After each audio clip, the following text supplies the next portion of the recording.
Bonjour et bienvenue dans ce revue des titres.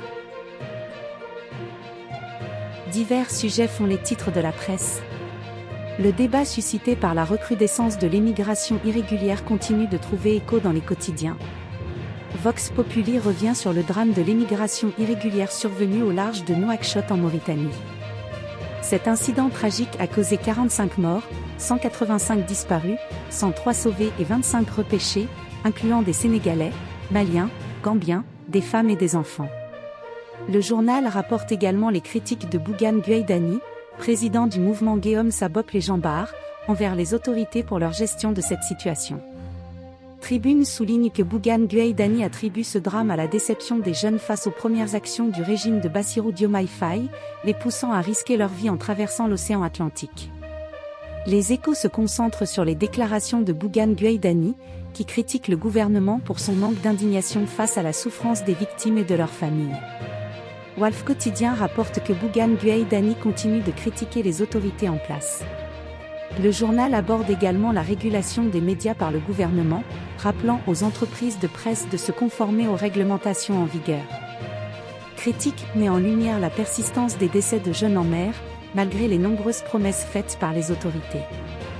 Le mandat observe que les jeunes continuent de mourir dans l'océan, mettant en question l'efficacité des promesses des dirigeants. Libération rapporte les appels du président Bassirou Diomaye Faye pour un partenariat équitable entre les pays développés et les pays en développement lors d'un sommet à Paris. Faye insiste sur la nécessité de changer les règles du jeu pour apporter des changements significatifs. 24 heures met en avant le plaidoyer de Bassirou Diomaye Faye pour un ordre mondial plus juste autour des valeurs du sport lors du sommet à Paris.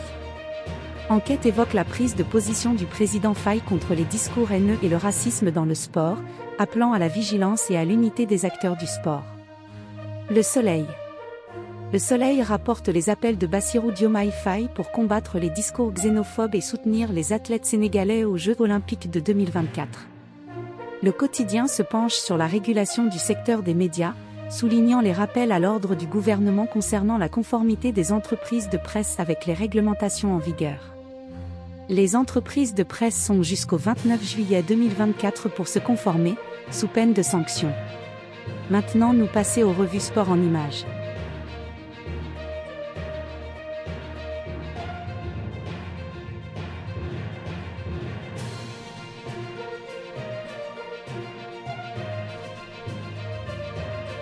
Merci de m'avoir écouté. Pour plus de détails, consultez les journaux mentionnés. À bientôt pour une nouvelle revue des titres.